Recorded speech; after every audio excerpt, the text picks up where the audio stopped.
부자가 되는 지름길 함께 가는 고부자입니다. 안녕하세요. 이번 영상에서는 2026년 부동산 시장이 어떤 방향으로 흘러갈지 전망에 대해 말씀드리고자 합니다. 영상 시작에 앞서 가장 드리고 싶은 말씀이 있습니다. 여러분, 시장을 바라보는 관점이 바뀌지 않으면 2026년에도 똑같이 기회를 놓칠 수 있습니다. 오늘 내용은 꼭 끝까지 보시길 바랍니다. 먼저 경제 전체 흐름부터 보겠습니다. 2026년 부동산 시장은 단기 이슈보다는 장기 구조 속에서 이해해야 합니다. 우리나라 경제는 이미 과거와 비교할 수 없을 정도로 규모가 커졌습니다. 1998년 IMF 때 GDP 국내 총 생산은 557조 원이었지만 2024년 기준 2,549조 원으로 4.57배 증가했습니다. 2008년 1,203조 원과 비교해도 2배 이상 성장했습니다. 이 말은 단순히 경제가 성장했다는 의미가 아니라 화폐의 절대적인 양이 그만큼 늘어났다는 뜻이기도 합니다. 돈의 양이 늘어났다는 것은 결국 실물 자산의 가격이 장기적으로 올라갈 수밖에 없는 구조라는 뜻입니다. 이 흐름 속에서 부동산은 언제나 예외했던 적이 없습니다. 단기 조정은 있을 수 있지만 장기적으로 보면 경제 규모와 통화량을 따라가는 자산이라는 점을 먼저 이해해야 합니다. 이제 2026년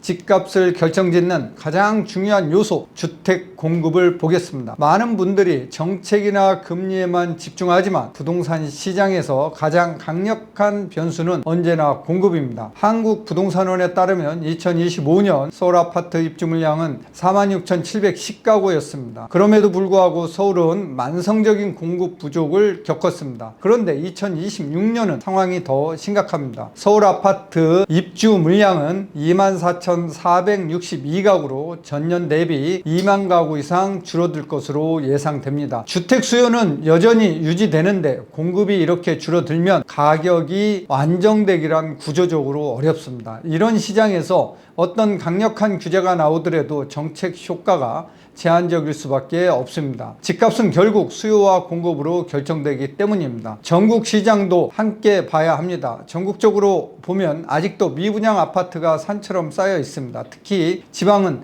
미분양 문제가 해소되지 않는 한 2026년에도 가격 회복이 쉽지 않을 가능성이 높습니다. 하지만 서울과 수도권 핵심 지역은 완전히 다른 시장입니다. 입주 물량이 줄어들고 일자리 수요와 학군 수요는 여전히 강력합니다. 이 차이 때문에 2026년에는 지역 간 양극화가 더 심화될 가능성이 큽니다. 다음은 통화량입니다. 통화량 즉 M2는 부동산 가격과 매우 밀접한 관계를 가지고 있습니다. 1998년 IMF 때 596조 원이 있던 통화량은 2024년 12월 기준 4,186조 원을 넘어섰습니다. 특히 최근 1년 사이에 수백조 원의 통화가 시장에 풀렸습니다. 한국은행에 따르면 2024년 12월 4,186조 원 대비 2025년 10월 말 4,466조 원으로 약 280조 원가량 증가한 것을 확인할 수 있습니다.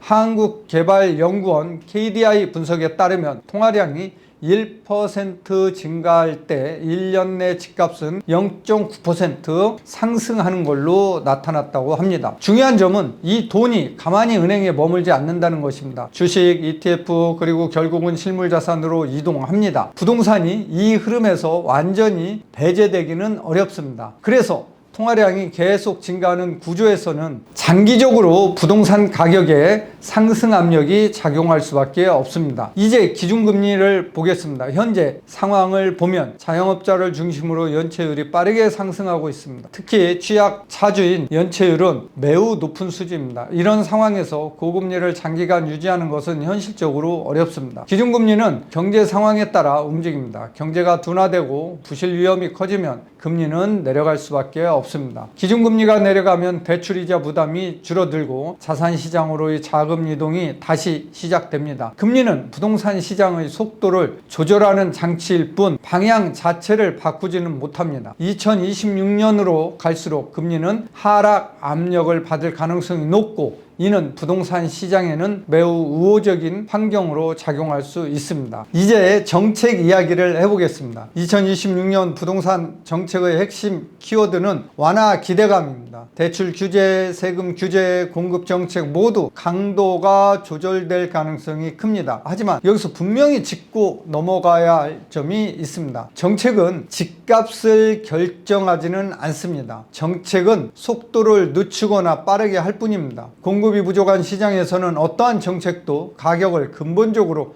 통제하기는 어렵습니다. 2026년의 또 하나의 특징은 똘똘한 한채 현상이 더욱 강화된다는 점입니다. 강남, 서초, 송파를 비롯한 서울 핵심 지역과 그 외 지역의 격차는 더 벌어질 가능성이 큽니다. 투기과열지구와 토지거래 허가구역 등 각종 규제가 유지되는 한 사람들은 여러 채를 보유하기보단 확실한 한 채에 집중하게 됩니다. 이 흐름 속에서 특정 지역에서는 신고가가 계속 창조될 수 있습니다. 세금도 중요한 변수입니다.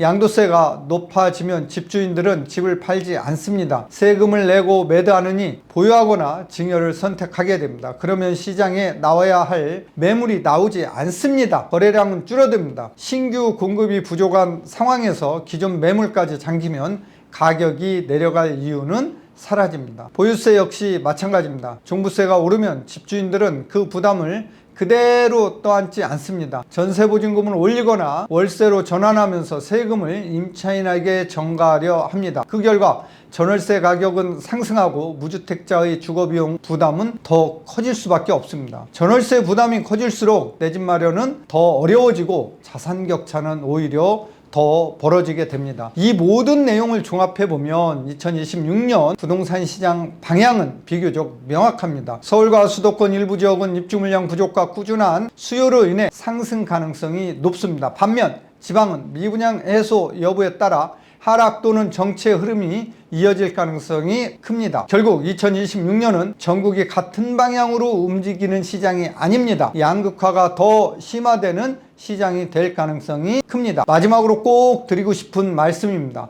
오늘의 가격을 인정하지 않으면 내 집 마련은 계속 미뤄집니다. 집값이 오르는 시장에서 어제의 가격과 오늘 가격을 비교하면 결정할 수 없습니다. 완벽한 타이밍은 존재하지 않습니다. 중요한 것은 내 상황에 맞는 선택을 하는 것입니다. 준비된 사람에게는 2026년은 위기가 아니라 내 집 마련의 기회가 될 수 있습니다. 지금까지 2026년 부동산 시장 전망이었습니다. 오늘 영상이 좋았으면 구독, 좋아요, 댓글 주변 사람들한테 소문 내주십시오. 감사합니다.